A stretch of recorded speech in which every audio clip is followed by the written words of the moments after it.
मोहतरम जनाब अख्तरुल ईमान साहब,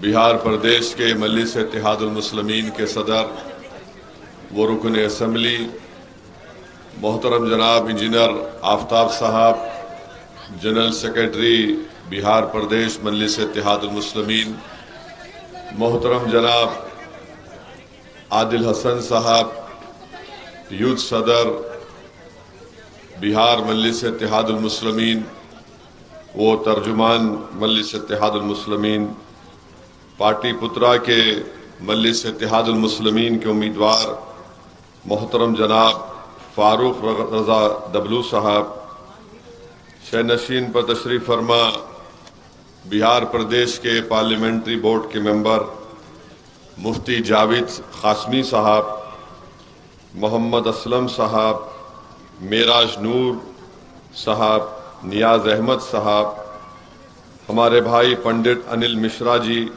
शमीम साहब, नूर साहब, सरफराज आलम साहब, असलम मुखिया साहब, जुनैद खां साहब, इम्तियाज अंसारी साहब, इमाम हसन साहब, अजमल साहब, शब्बीर मलिक साहब, मोअज़्ज़िज़ हाज़रीन इकराम, मैं आप तमाम का शुक्रगुजार हूँ कि इतनी गर्मी के बावजूद भी आपने मजलिस इत्तेहादुल मुस्लिमीन के इंतखाबी जलसे में आपने शिरकत की।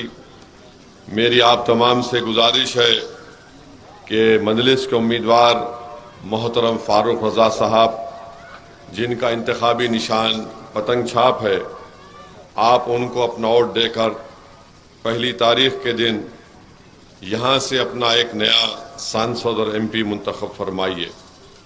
मेरे अजीज दोस्तों और बुजुर्गों, मजलिस इत्तेहादुल मुस्लिमीन आपके लिए, बिहार के लिए कोई नई पार्टी नहीं है।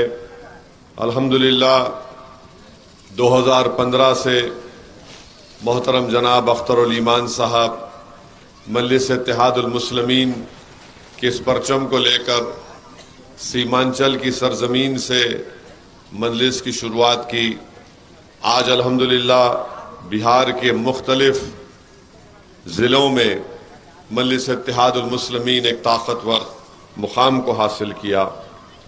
हम सिर्फ आपको ये बताने आए हैं कि पिछले 20 साल से राजद ने बीजेपी को यहाँ से हरा नहीं पाई है, और आप देख रहे हैं कि मजलिस पर इल्ज़ाम तो लगा दिया जाता है, मगर 2 मरतबा अगर बिहार में बीजेपी की सरकार बनी तो इसकी जिम्मेदारी जहां पर नीतीश कुमार पर भी आयद होती है, वहां पर ये जिम्मेदारी राजद के तेजस्वी यादव पर भी आयद होती है।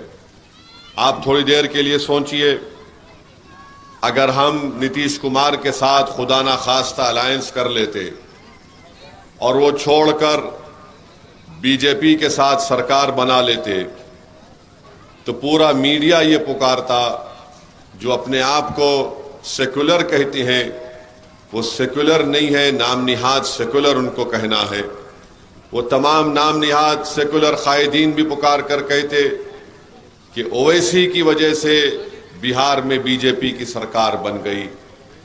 आज कोई ये बात नहीं करता कि कैसे आपने मिलकर सरकार तो बनाई, मगर आज फिर बीजेपी सत्ता में है। 2015 में क्या क्या कस्में खाई थी ये राम और श्याम की जोड़ी, जो लालू और नीतीश कुमार है, और कहा था कि हम कभी बीजेपी को बिहार में आने नहीं देंगे। नीतीश कुमार ने छोड़ दिया, लालू ने नीतीश का साथ छोड़ दिया, बीजेपी की सरकार बन गई। मैं आपको बताना ये चाहता हूं कि आपने तो वोट दिया था बीजेपी को रोकने के लिए, मगर आज बिहार में अगर बीजेपी की सरकार है तो क्या ये जिम्मेदारी राजद पर आयद नहीं होती है? मेरे अजीज दोस्तों और बुजुर्गों, फिर आप देखते हैं कि पाटलिपुत्रा की ये पार्लियामेंट का हल्का है, यहाँ पर हर बार कोई ना कोई कुछ हो जाता है। ये बीजेपी के उम्मीदवार हैं रामकृपाल यादव, ये कहां से आए बताइए आप? ये कौन सी पार्टी छोड़कर गए? अगर हमारी पार्टी से कोई छोड़कर चला जाता तो हम पर उंगलियां उठाई जाती हैं। मैंने देखा रामकृपाल यादव को 2004 में जब पहली मर्तबा हम हैदराबाद की आवाम ने अल्लाह के फजल करम से हमको कामयाब करके पार्लियामेंट को भेजा, तो रामकृपाल यादव लालू के साये का काम करते थे, उनके पीछे रहते थे।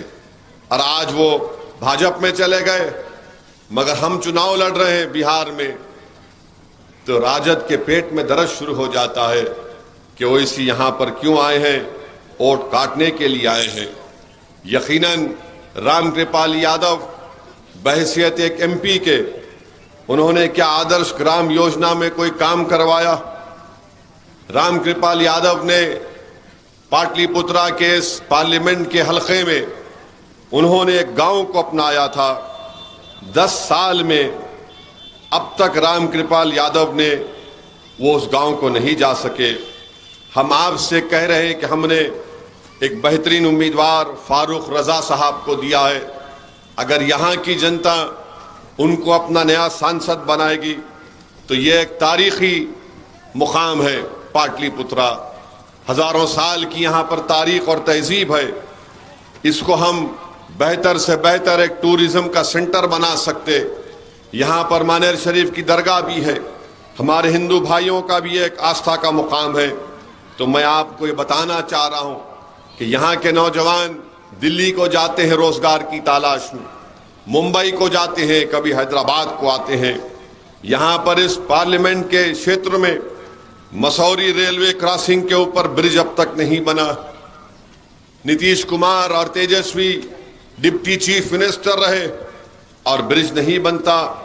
नीतीश और लालू यादव भी दोनों के पास रेलवे मंत्री थे मगर नहीं करवा पाए। अभी हम देखते हैं कि मैं खुद कल से देख रहा हूं, पटना में एम्स का दवाखाना है, अरे अस्पताल के गेट के सामने गंदा पानी ठहरा हुआ। ये काम भी आप नहीं करवा सकते। राजद को सत्ता में बोलते 17 महीने हम थे, ये पान नहीं करवा सकते।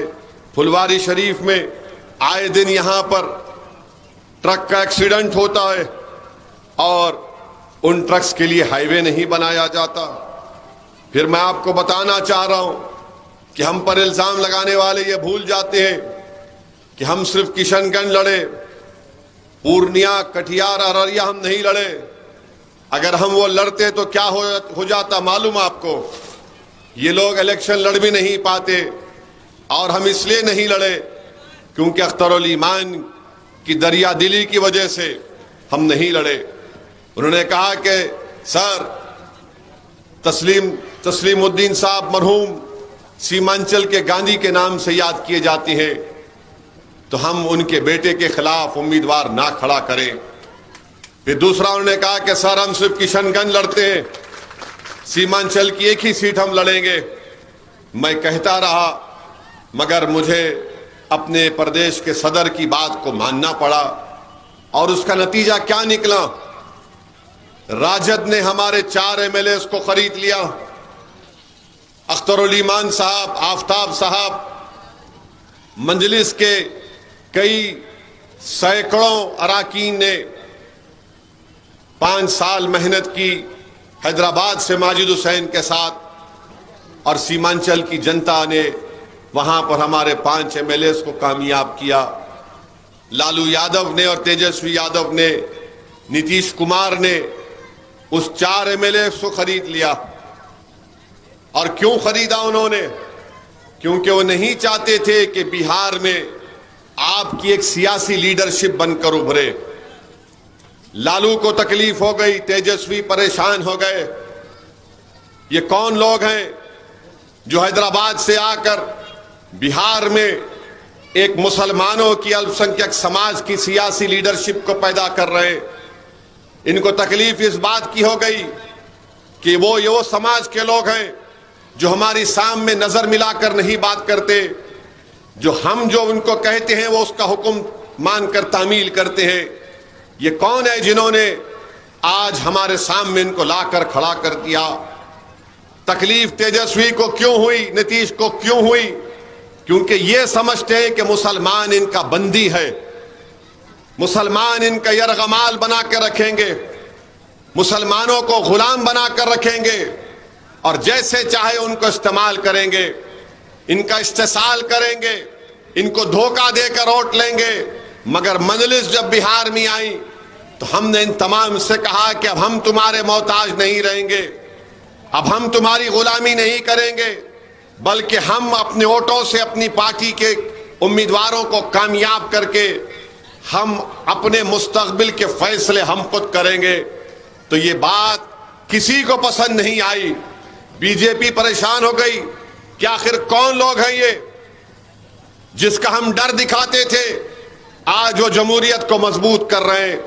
तो मेरे अजीज दोस्तों और बुजुर्गों, हमारे 4 MLA खरीद लिए, दिल नहीं भरा तेजस्वी का और उनके बाप का।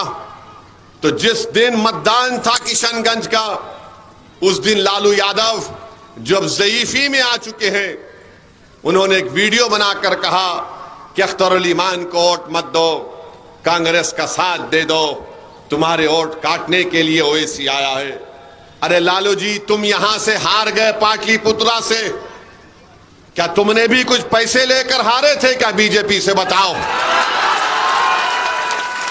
बताओ तेजस्वी, तुम्हारी बहन 2 मर्तबा हार गई, कितने की डील तुम्हारी हुई थी बीजेपी से? बताओ हमको। 2019 में 1 सीट पर मंजलिस लड़ी किशनगंज से, अख्तर भाई को 3 लाख वोट, करीब 3 लाख वोट मिले। 40 में से 1 ही सीट जीतती है गठबंधन, वो किशनगंज से। बताओ तुमने कितने पैसे लेकर मोदी से सीट हार गए अपनी तुम? अगर आज भी तुम सीट हारोगे, तुम मेरी बात को लिख के रख लो, ये अपने वीडियो में महफूज रख लो, ये नहीं रोक पाएंगे बीजेपी को। आप मेरी बात को लिख के रख लो, ये नहीं रोक पाएंगे। अब मैं जब ये बात कहूंगा तो कल से ये राजद के चमचे, ये दम छल्ले पुकार पुकार कर कहेंगे, देखो ओवैसी ने कह दिया। मैं सच्चाई को बयान कर रहा हूं। जब 4 तारीख को नतीजा आएगा तो आप बोलेंगे कि हाँ, एक दीवाना आकर ये बात हमसे करके गया था। मगर देर मत करो, ये नहीं रोक पाएंगे मेरे भाई। इनके पास दमखम नहीं है, इनके पास मर मिटने का जज्बा नहीं है। ये सिर्फ चुनाव क्यों लड़ रहे हैं बता रहा हूं। राजद चुनाव लड़ रही है अपने परिवार को बचाने के लिए। राजद चुनाव लड़ रही है कि परिवार बच जाएगा तो 25 के विधानसभा में हम कुछ सीटें हासिल कर लेंगे। आप बताइए, एक एक आपने कितने बरस लालू प्रसाद यादव को और मोहतरमा राबड़ी देवी साहिबा को मुख्यमंत्री का मौका दिया। उनके 2 बेटों को आपने विधायक बनाया, मंत्री बनाया, डिप्टी चीफ मिनिस्टर बनाया। अब लालू जी का दिल नहीं भरता है तो कह दिए कि अब मेरी 2 बेटियों को भी मैं सांसद बनाऊंगा। क्या यहां से आपके दरमियान में कोई पाटलिपुत्रा का एमपी नहीं बन सकता था? क्या आप में काबिलियत नहीं है? मगर नहीं, वो सिर्फ यही चाहते हैं कि परिवार को बचाया जाए। और फिर इसीलिए अपनी 2 बेटियों को उन्होंने उम्मीदवार बना दिया। 22 उनके उम्मीदवार राजद ने दिए। अगर आप माले को मिला लेंगे और फिर आप सीपीआई को मिला लेंगे, मल्ला की वीआईपी पार्टी को मिला लेंगे तो 32 उम्मीदवार में सिर्फ 2 मुसलमान हैं और 17% आबादी मुसलमानों की बिहार में है। और लालू जी और तेजस्वी हम पर इल्जाम लगाते हैं कि ओवैसी वोट काटने को आया है। अरे तुम्हारे परिवार से 2 और 22 में हमारे 2। बताओ ये कौन सा इंसाफ है मेरे अजीज दोस्तों और बुजुर्गों? ये आपको सोचना है। मैं आपसे कह रहा हूं, ये सिर्फ आपका वोट हासिल करना चाहते हैं। ये आपको सम्मान नहीं देंगे, ये आपको आपका जायज मुकाम नहीं देंगे। ये सिर्फ वोट हासिल करते जाएंगे, बीजेपी का डर दिखाएंगे मोदी की बात करेंगे। अरे सबसे ज्यादा नुकसान अगर बीजेपी के 10 साल में किसी को हुआ, क्या लालू जी और तेजस्वी का घर तोड़ा गया बुलडोजर से? बोलो आप। बुलडोजर तो मेरे घर पर चला। अतीक को गोलियां मारी गई, क्या तुम्हारी औलाद पर गोलियां किसी ने चलाई? शहाबुद्दीन जेल में थे तो सीवान की सरजमीन शहाबुद्दीन को नहीं मिली दफनाने के लिए। हम पे जुल्म हुआ। क्या तुम्हारी बेटियों से हिजाब खींचा गया? क्या हमारी अज़ाओं पर गालियां दी गई? किसने किया ये? 100 साल का मदरसा बिहार का जला दिया गया। बताओ आप कौन है deputy chief minister? Tejashwi Yadav है। अरे तुमको अगर इतना वोट की फिक्र थी तो तुम जाते उस जले हुए मदरसे का मायना करते। तुम नहीं गए। सीवान का एक 7 साल का बच्चा, उसकी मां पुकारते रही कि मेरा बेटा 7 साल का है। जो 16 साल के कम उम्र के होते हैं वो जेल को नहीं भिजाए जाते, उनका एक अलग घर होता है बच्चों का, जुवेनाइल होम कहते हैं अंग्रेजी में। वो मां पुकारते रही, वो मां कहते रही तेजस्वी से कि तेजस्वी मेरा बेटा 7 साल का है, जेल मत भिजाओ। 7 दिन वो मां सीवान की जेल के सामने बैठी रही। आज तुम ओवैसी को गाली देते हो जालिमों। अगर तुम्हारी औलाद पर कुछ हो जाएगा तो तुम सारा बिहार आसमान पर उठा लेते हो कि हमको जेल में डाल रहे हैं। तेजस्वी कहते हैं, लालू कहते हैं मेरे परिवार को जेल में डालेंगे। तुम्हारा परिवार को जेल में डालने की बात तो जेल होगी, और मेरा बेटा जो 7 साल का 7 दिन जेल में था उसकी तकलीफ नहीं होगी? तेजस्वी बोलो।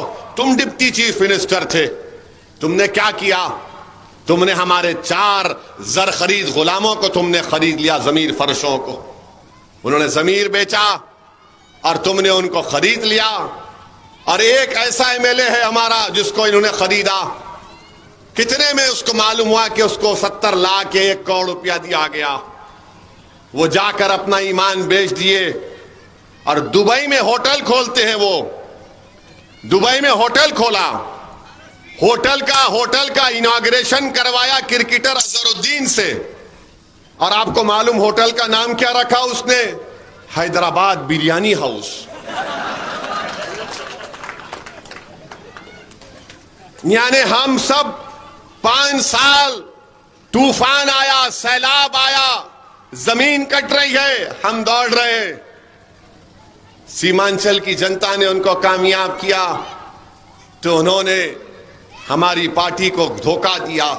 तो ये सिर्फ खरीदना जानते हैं, जो बिकता है उसको खरीदते हैं, जो नहीं बिकता उस पर इल्जाम लगा देते कि ये मिला हुआ है, बी टीम है, वोट काटने वाला।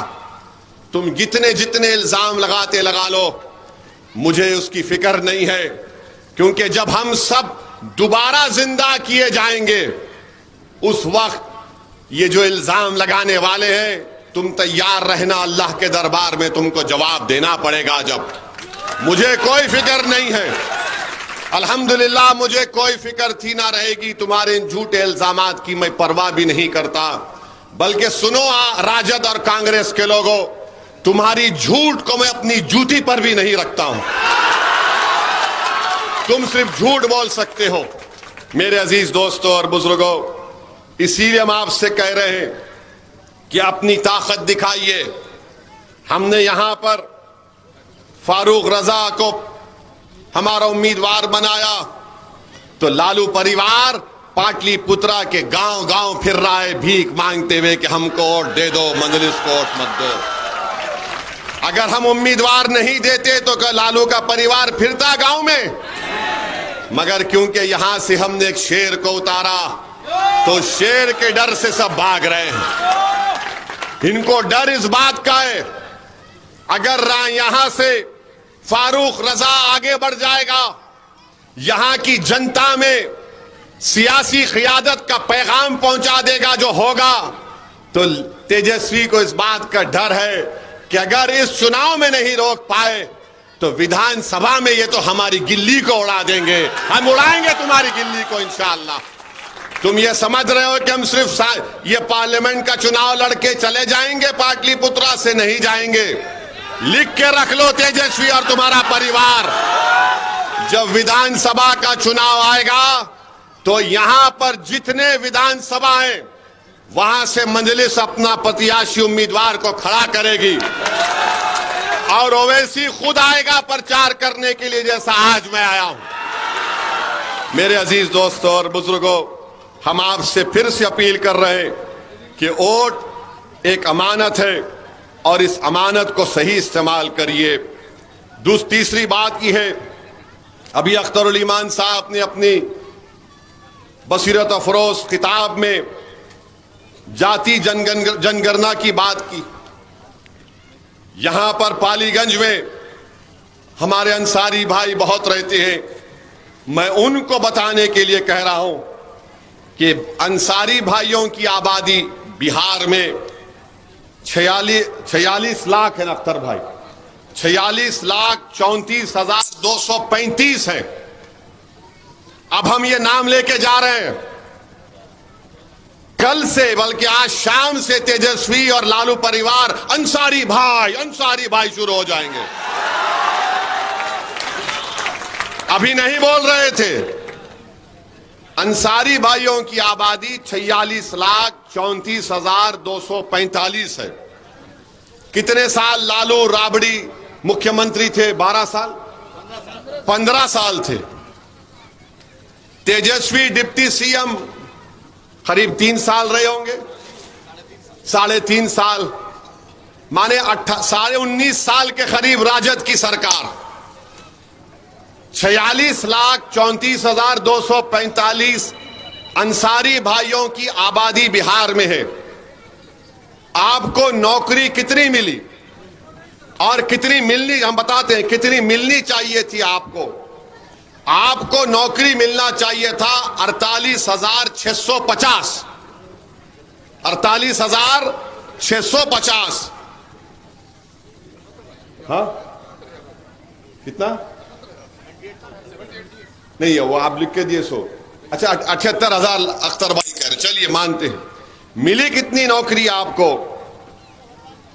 4,000, हाँ 44,000 करीब। हाँ उतनी नौकरी कम मिली आपको। अब इसके बारे में तेजस्वी कुछ बोलेंगे, लालू बोलेंगे, नीतीश बोलेंगे, कुछ नहीं। बुनकर भाइयों की आबादी है, तुमने क्या किया उनके लिए? उनके पावरलूम के लिए क्या किया? याद रखिए, ये सिर्फ वोट हासिल करते हैं। आप मंजलिस का साथ दीजिए, आपको मान सम्मान मिलेगा, आप नेता बनेंगे इंशाअल्लाह ताला। आप खुद अपने मुकद्दर के फैसले करेंगे। मगर यहां पर सिर्फ इल्जाम लगा दिया जाता है कि मंजलिस आई तो वोट काट के जाएंगे। अच्छा मेरे भाई, कल मोदी जी भी यहां पर आए थे। अगर हम मोदी जी के बारे में, नरेंद्र मोदी के बारे में नहीं कहेंगे तो ये राजद कांग्रेस वाले तोलते हमारे भाषण को। इन्होंने आधा किलो ज्यादा बोला हमको, मोदी को कम बोला। तो हम किसी का कर्जा नहीं रखते, मगर आप जानते हैं कि इस पाटलिपुत्रा सुनिए पाटलिपुत्रा पार्लियामेंट हलके में कैंटोनमेंट का आर्मी का एरिया है, दानापुर। यहां पर मुकामी आवाम को बड़ी तकलीफ होती है वहां से गुजरने के लिए, सिंचाई के लिए।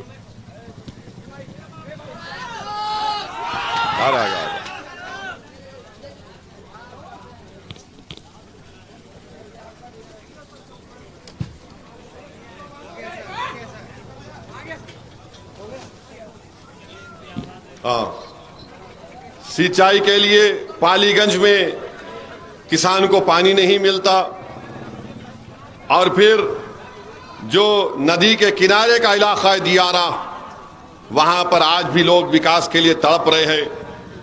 नौबतपुर के अतराफ के इलाकों में जराइम में इजाफा हो गया। यहां पर इतना बड़ा काम टूरिज्म के लिए हो सकता है, मानेर शरीफ की दरगाह है और हमारे हिंदू भाई के लिए उलार सूर्या की मंदिर है। गवर्नमेंट के स्कूलों में टीचर नहीं है। पालीगंज में बस डिपो का काम शुरू हुआ है, मगर कितने बसेस चलती हैं वो आप बेहतर जानते हैं। फिर किसान परेशान है, कीमतें उसको नहीं मिलती हैं। तो मैं और एक बात आपको बताना चाहूंगा। नरेंद्र मोदी कल यहां पर आए थे, इसी पार्लियामेंट के क्षेत्र में आए थे, और आकर नरेंद्र मोदी ने क्या कहा, वोट जिहाद की बातें उन्होंने की। मोदी ने कहा वोट जिहाद। मोदी ने लफ्ज मुजरा भी अपने जबान से निकाल दिया। मोदी जी, आपने पाटलिपुत्रा को आकर मुजरा की बात की, तो असदुद्दीन ओवैसी आपसे पूछना चाहता है मोदी जी, पिछले 3 साल से चीन भारत की 2000 स्क्वायर किलोमीटर जमीन पर कब्जा करके बैठा है। 2000 स्क्वायर किलोमीटर पर। मोदी जी, आप चीन को नहीं हटा रहे, तो क्या आप डिस्को डांसिंग कर रहे थे चीन के साथ? आप ये समझ रहे हैं कि आप मुजरा बोलेंगे तो हमारे मुंह में जबान नहीं है। मोदी जी, बहुत बोल सकते हम, आपकी आरएसएस की तारीख को बयान कर सकते। चीन को नहीं हटा रहे, चीन कब्जा करके बैठा है, तो मालूम हुआ मोदी जी डिस्को डांसिंग कर रहे हैं चीन के साथ। फिर मोदी जी कल बोले मुजरा। मोदी जी, वो जो धर्म संसद हो रहा है, जिसमें अल्पसंख्यक समाज के मुसलमानों को, उनकी महिलाओं को गालियां दी जा रही हैं, तो आप उनके साथ भांगड़ा कर रहे थे।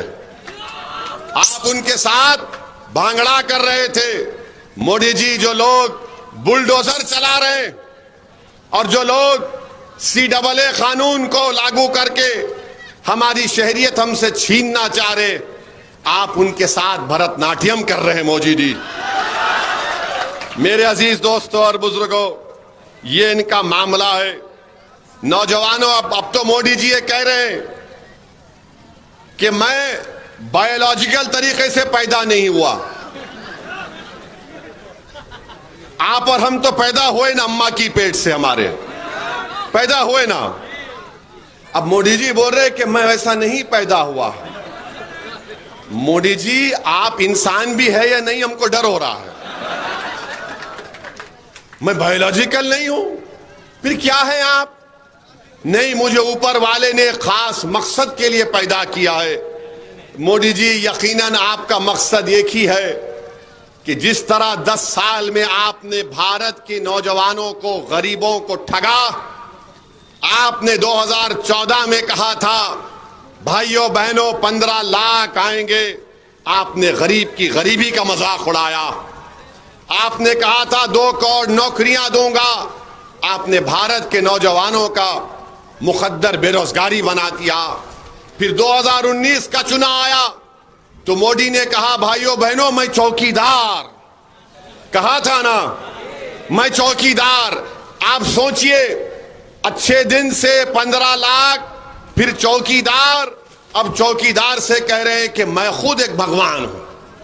अब वो कहना बाकी है। आप बताइए, देश है ये क्या है?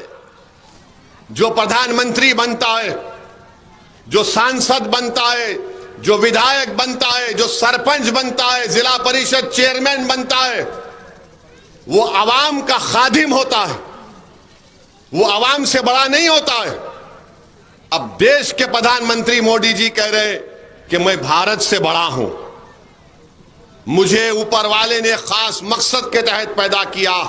मोदी जी, आपने जो मकसद आपका था, आपने सब पूरा कर लिया उसको। गरीबों को और गरीब कर दिया, मुफलिसों को और आपने परेशान कर दिया। गरीब परेशान है, नौजवान भटक रहा है नौकरी के लिए, नौकरी नहीं मिलती उसको। आज जिस तरह मोदी ने आर्मी में, फौज में, एयरफोर्स में 4 साल की नौकरी कर दी। कई बिहार के बच्चे जो इम्तिहान लिखकर फौज में जाते थे, उनके लिए एक बड़ा फख्र की बात होती थी कि हम भारत की फौज में हैं, एयरफोर्स में हैं, तो मोदी जी ने उन गांव के गरीब बच्चों को कह दिया कि तुम 4 साल की तुमको नौकरी मिलेगी और 4 साल के बाद तुमको पेंशन नहीं मिलेगा, 4 साल के बाद तुमको चंद लाख रुपए दे दिए जाएंगे, तुम्हारे बच्चों की शिक्षा का इंतजाम नहीं होगा।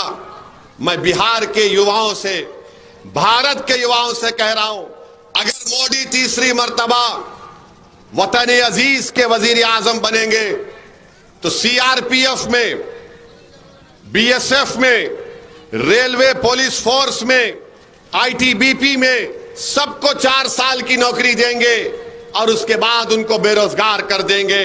और जहां जहां बीजेपी की सरकार होगी वहां पर भी पुलिस में कहेंगे कि पुलिस की भर्ती होगी तो सिर्फ 4 साल की होगी। बताओ नौजवानों, युवाओं, तुम कब तक ओवैसी के नफरत को लेकर मोदी का साथ दोगे? तुम मुझे गाली दो मगर ये तो बताओ कि तुमको नौकरी मिली, तुम्हारे घर में चिराग जल रहा है। अरे तुमको डराया जा रहा है एक दाढ़ी वाले और टोपी पहनने वाले से, तुमको डराया जा रहा है मस्जिदों के मीनार दिखाकर, तुमको डराया जा रहा है हमारे लिबास को दिखाकर। सुनो नौजवानों, यही मस्जिदों के मीनार थे जिनसे सदाएं आती थी कि अंग्रेजों के खिलाफ जिहाद करो। यही मस्जिदों के खतीब और इमाम थे जिन्होंने बिहार में जिना के पैगाम को ठुकराया। आप तो अंसारियों की बस्ती है, आपके बुजुर्गों ने पाकिस्तान के पैगाम को ठुकराया था। बताइए, आप आज हमको गाली दी जा रही। तो मैं आपसे अपील करने आया हूं कि आप मजलिस को मजबूत करिए।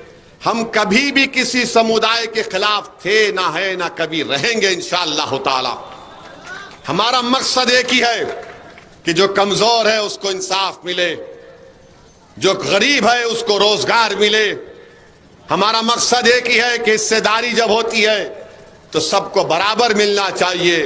यह सामाजिक न्याय नहीं है कि सिर्फ एक ही परिवार के घर में 2 एमएलए भी रहे, 2 एमपी भी बन जाए। खुदा ना खास्ता, कब तक ये नाइंसाफी चलेगी? ये अराजक की बात करने वालों, बताओ कौन सा प्रोग्राम उनके पास है? क्या करना चाहते हैं तुम बताओ? इनकी एक बड़ी दास्तान है। दूसरी तरफ बीजेपी है जो एक भी टिकट किसी मुस्लिम अल्पसंख्यक समाज को नहीं देती है। और नरेंद्र मोदी मुसलमानों को घुसपैठी कहते हैं, हमारी बेटियों को बदनाम करते हैं कि हम बच्चे ज्यादा पैदा करते हैं, जो सरासर झूठ है। आप जानते हैं कि नरेंद्र मोदी के पिताजी ने भी 6 बच्चों को पैदा किया था। आप जानते हैं कि अमित शाह के वालिद ने भी 6 बेटियां पैदा की थी। आप जानते हैं कि आरएसएस के गोलवालकर के 11 भाई थे, भाई बहन थे।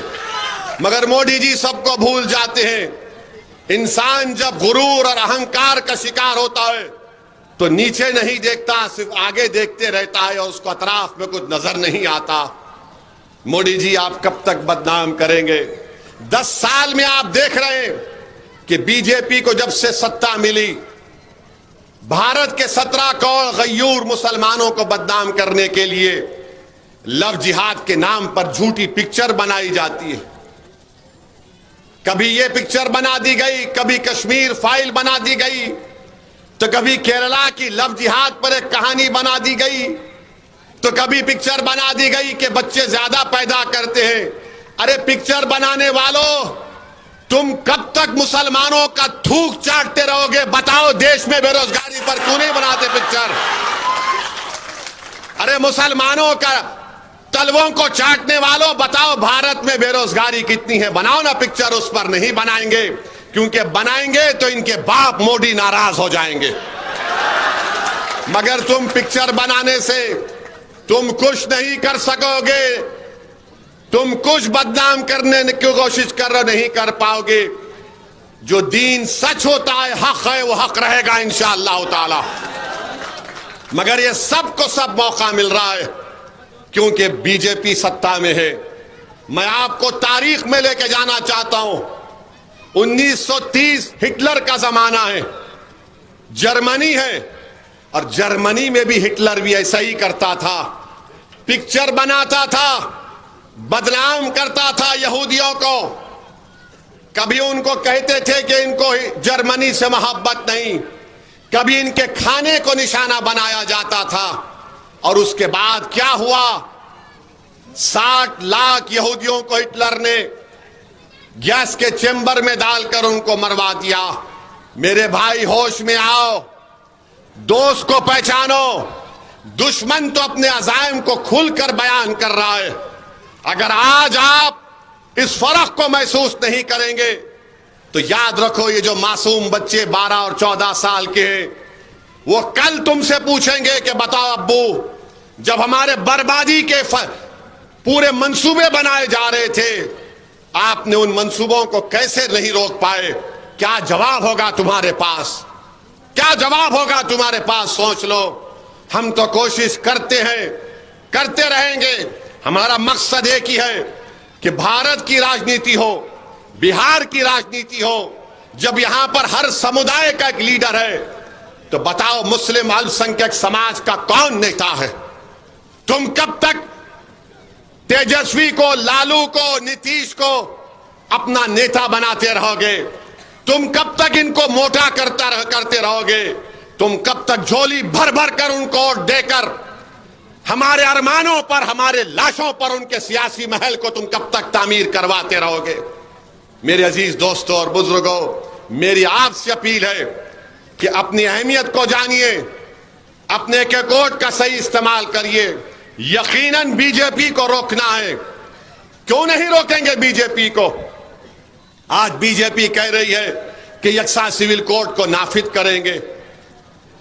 यकसा सिविल कोड का मतलब यह है कि उत्तराखंड में बीजेपी की सरकार है, वहां पर बीजेपी ने यकसा civil code, uniform civil code का कानून बनाया और उत्तराखंड के मुसलमानों से कह दिया कि तुम्हारी शादी खुतबे निकाह से नहीं होगी, स्पेशल मैरिज एक्ट के तहत होगी। तुम्हारे बेटे और बेटी का निकाह गवाह से नहीं होगा। दुल्हन को और तुम्हारी बेटी को और तुम्हारी बीवी को मेहर नहीं दिया जाएगा। तलाक होगा तो किसी और दूसरे समुदाय के मजहबी कानून के मुताबिक होगा। बताओ, अगर कल पार्लियामेंट में यकसा सिविल कोड का कानून लाया जाएगा तो क्या तेजस्वी यादव खड़े होकर उसको फाड़ेंगे या वैसे उसको फाड़ेगा? आप फैसला कर लो। तो मेरी आप तमाम से गुजारिश है कि आप अपना एक वोट का इस्तेमाल करिए। यकीनन इंशाअल्लाह ताला अगर 4 तारीख को नतीजे आएंगे और इंशाअल्लाह अगर बीजेपी की हुकूमत नहीं बनेगी तो मजलिस इत्तेहादुल मुस्लिमीन उस बीजेपी की हुकूमत को रोकने के लिए, किसी और को इस वतन अजीज का वजीर आजम बनाने के लिए हम पूरा समर्थन और तायीद करेंगे। मैं आपसे वादा करके जा रहा हूं। मगर मेरे भाई, जब तक हम अपनी ताकत को नहीं दिखाएंगे कोई हमारे करीब भी नहीं आएगा। जब हम मुत्तहिदा तौर पर अपने ताकत को दिखाएंगे तो यकीनन सब आएंगे, तभी तो आपकी तकालीफ और मसाइल दूर होंगे। वरना आज आप सिर्फ वोट डालने वाले बन गए, आप वोट लेने वाले नहीं बन पाए। मजलिस का पैगाम यह है कि वोट लो, नेता बनो, राजनेता बनो, लीडर बनो, अपने मसाइल को खुद हल करो। यह मजलिस का पैगाम है। आप तमाम का बहुत बहुत शुक्रिया। आप आए और याद रखिए, आपको हिम्मत और हौसले से काम करना है। और किसी शायर ने अच्छा कहा था कि जिंदा रहना है तो मीरे कारवा बनकर रहो। जिंदा रहना है तो मीरे कारवा बनकर रहो। इस जमीन की पस्तियों में आसमान बनकर रहो। इस जमीन की पस्तियों में आसमान बनकर रहो। बहुत बहुत शुक्रिया। अस्सलाम वालेकुम व रहमतुल्लाहि व बरकातहू।